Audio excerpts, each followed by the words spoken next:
Alors, corrigeant l'exercice 79, vous avez x, une variable aléatoire qui suit une loi exponentielle de paramètre 0,01. Ça veut dire que notre lambda vaut 0,01. Donnez la densité f de x. On sait que la densité c'est f de x égale lambda exponentielle moins lambda x. Du coup, ça nous donne 0,01 exponentielle moins 0,01x. Question 2, calculer p de x supérieur à 2. Du coup, pour calculer p de x supérieur à 2, il vaut mieux passer par l'événement contraire. Donc, on va calculer 1 moins la probabilité que x soit inférieur ou égal à 2. Ça, d'après le cours, du coup, ça nous donne 1 moins intégrale de 0 à 2 de lambda exponentielle moins lambda x dx. J'applique primitive de 0,01 exponentielle moins 0,01x, c'est moins exponentielle moins 0,01x, du coup pris entre 0 et 2. Je calcule et je retombe sur exponentielle moins 0,02, soit 0,98. Ensuite, la probabilité que x soit compris entre 3 et 5. J'applique le cours, c'est intégrale de 3 à 5 de lambda exponentielle moins lambda x dx. Donc ça nous donne moins exponentielle moins 0,1x pris entre 3 et 5. Je calcule et je retombe sur 0,36. Exercice 82.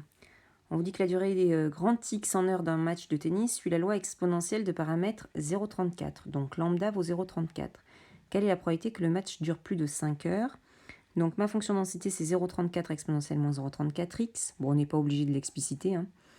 Je calcule p de x supérieur à 5. Je passe par l'événement contraire. 1 moins p de x inférieur ou égal à 5.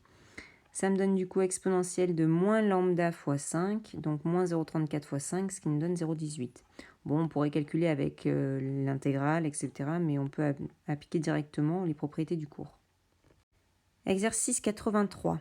Cette fois-ci, x est une variable aléatoire qui suit une loi exponentielle de paramètre 0,512, donc mon lambda vaut 0,512. Donnez la densité f, donc du coup c'est lambda exponentielle moins lambda x. Calculer p de x supérieur ou égal à 1, je passe toujours par l'événement contraire, 1 moins p de x inférieur à 1, ce qui fait exponentielle moins lambda fois 1, d'où le 0,6. Exercice 84, vous avez une variable aléatoire grand x qui suit une loi exponentielle d'espérance 1 quart. Déterminez la densité de proba de grand x et calculez p de x supérieur ou égal à 2, sachant x supérieur ou égal à 1. Donc je sais que l'espérance vaut 1 quart. L'espérance, c'est 1 sur lambda, donc 1 sur lambda égale 1 quart. J'en déduis que lambda vaut 4. Ma fonction densité, c'est lambda exponentielle moins lambda x, donc du coup 4 exponentielle moins 4x. Ensuite, calculer p de x supérieur ou égal à 2, sachant x supérieur ou égal à 1. Ça, c'est des probas conditionnels, on a déjà vu. C'est p de a sachant b, et p de a sachant b, c'est p de a inter b sur p de b. Donc, x supérieur ou égal à 2 inter x supérieur ou égal à 1. Ça nous donne x supérieur ou égal à 2. Donc, du coup, calculer cette probabilité revient à calculer p de x supérieur ou égal à 2 sur p de x supérieur ou égal à 1. J'applique, ça me donne exponentielle moins lambda fois 2 sur exponentielle moins lambda fois 1. Exponentielle moins 8 sur exponentielle moins 4, ça me donne exponentielle moins 8 plus 4, d'où exponentielle moins 4. Et enfin, probabilité égale à 0,02.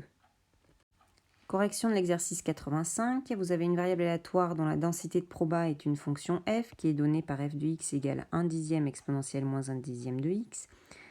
Déterminez le paramètre lambda de cette loi. Donc là, il y a juste à observer. F de x, c'est lambda exponentielle moins lambda x. Ça veut dire que mon lambda vaut 1 dixième. Calculer l'espérance. L'espérance, c'est 1 sur lambda. 1 sur 10, ça fait 10. Et ensuite, calculer p de x supérieur à 100. P de x supérieur à 100, c'est 1 moins p de x inférieur ou égal à 100. Du coup, c'est 1 moins 1 plus exponentielle moins 1 dixième fois 100, ce qui nous donne exponentielle moins 10. À peu près 4,54 fois 10 puissance moins 5.